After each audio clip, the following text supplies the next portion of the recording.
Well, hello there, how is everyone? I hope you are all well. It's still the midweek hump and this is video 2 of 2. So if you haven't seen the first one, you know the drill. After this, go check it out. Do me a solid. Anyway, what are we talking about? We're talking about, well, in the first video today, we spoke about the fact that, look, DNA was confirmed. It's Bryan Kohberger's DNA on the knife sheath. And for the first time, I started to have my doubts. And yes, maybe I'm just an idiot. Maybe I should have listened to many people. But I will still say it's innocent until proven guilty. And I want to do this journey my way. I don't want to listen to other people and for them to be able to convince me without me personally going through everything. And I would say to everybody to do the same.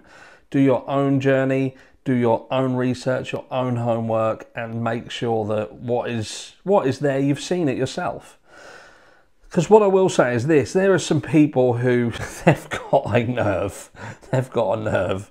There has been people on this platform, channels, that have been the main source for some of the information that would bring Bryan's guilt into question.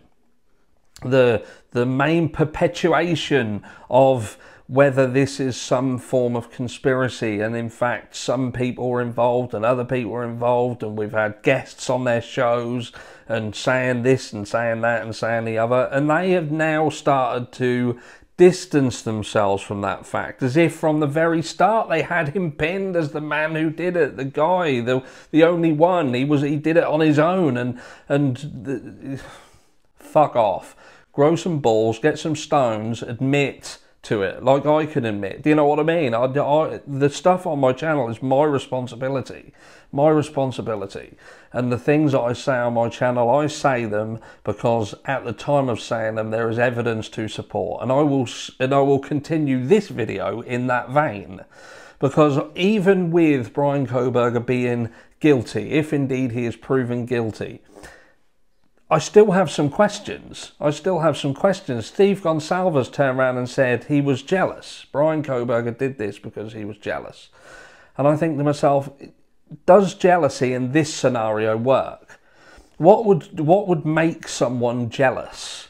Why would Bryan Kohberger be jealous? Is it because he has formed this connection to one of the victims in his head?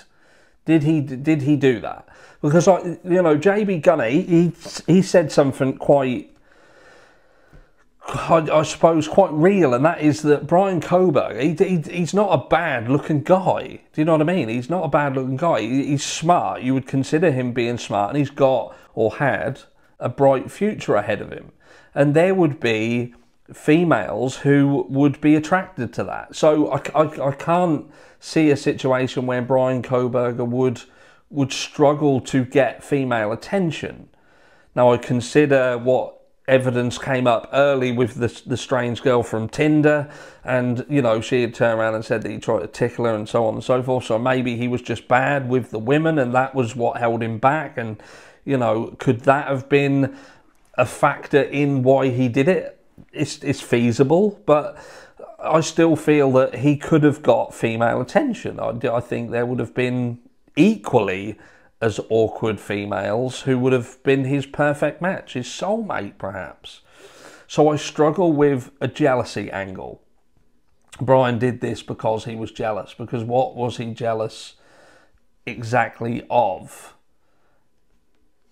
Let me know down below what you think. But like I say, there's questions. I still, the biggest thing for me, the biggest question that I have is when you picture this night itself. You picture that these individuals, they were out. They were all out, they were drinking, they were partying, and they got home. And at some point, Bryan decides to get up and drive over to this place and do this crime. And I think to myself, what happened on that specific night? Why was it that specific night? And also, with regards to what we know about that house, so forgetting about the stuff that Dave has said, forgetting about the stuff that Kim has said, you know, just picturing what we know about this house. And if someone was stalking this house to the point where they'd got themselves into this jealous rage that, you know, was going to end the way it did, then he must have known that there was a likelihood to go into this property and there would be multiple people in there. More people than you as an individual could handle on your own. So how did he know that he could go into this house on this specific evening and carry out this crime in the manner with which he did, without there being an altercation beyond his control? Or did he simply take a punt? Was he that enraged that he thought, I don't care, I'm just going to go in there and do what I want to do? That I struggle with that. I struggle with it. And I pair that with the statement that he'd said, you know, has anybody else been arrested? And I think, you know, he could have just said that. He could have not said it at all, but that has come out as like he said it. So I'm going by the fact that he did in fact say it. Did he say it for misdirection? Did he say it because he is quite smart and thought that that would in essence cause confusion? But then I think to myself, hold on a second, you're kind of, even if you say was anybody else arrested, you're not denying that it's right for you to have been arrested. You're in fact accepting the fact you've been arrested, but you're questioning whether anybody else was arrested also. Which, from my idiot standpoint, I'm thinking to myself that, well, you're saying, yeah, oh, you've got me. Did you get the others who was with me? That were the other people who was involved? And that, to me, is an important factor because we haven't cleared that up. We haven't got to the bottom of that. And the other thing that we haven't got to the bottom of is we know that some of the things that he has tried to attack now because of this recent documentation regarding exculpatory evidence is in fact the DNA procedure. But we also know that he did reach out to Bethany Funk. And I have to wonder why he would consider that something that she knows would be exculpatory to him. And I feel until that is answered, that is put to bed, that we still have questions in terms of the roommates themselves and what happened at the property. Because however much we want to skirt around it and stick our heads in the sand, and this isn't conspiracy, this ain't tinfoil hat, this is considering what we know. And we know that Bryan Kohberger has reached out to the aforementioned Bethany Funk. We also know that he stated, was anybody else arrested? We also know that there was a substantial delay between the point with which he was seen leaving, the crime taking place, and 911 being called. We know that. We also know that there was other people at ground zero who were not law enforcement, who had been summoned to that property prior to law enforcement being called. Which raises questions. It makes you wonder why. Why is that the case? If there is no such thing as people being disingenuous or being dishonest in any way, then why wouldn't the first call made be 911? I need to call 911, I need to get them here, and then start calling other people. There's just something that sits uncomfortable for me in that scenario. And look, it could be nothing. It could be absolutely nothing, and it's just idiocy and, you know, stupidity of those at ground zero during a stressful and upsetting time. I understand it, but when you're considering that 4 people lost their lives and you want justice for them and you want the process to work properly and there to be no questions at the end, you have to answer these questions. And for me, even with Bryan Kohberger being the guy who did it, with these other things on the peripheral of that, the things that he said, the things that happened, the things that didn't happen, I just have questions. There's still gaps. How do you feel? Do you feel that there's gaps? Do you feel that these gaps don't matter?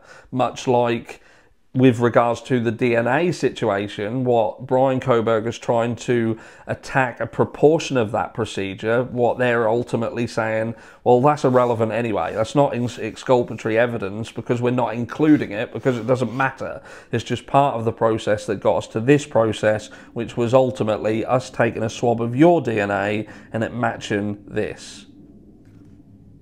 And again, I did see that T-Rev had said we're going to hear people that turn around and say, oh, that knife sheath has nothing to do with the murder weapon, so on and so forth. But it is an important factor here.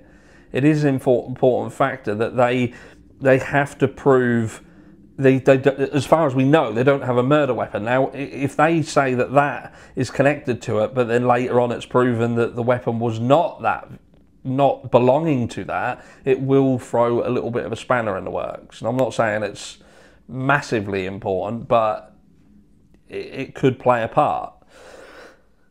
He'd still have to explain why it was there and why his DNA was there.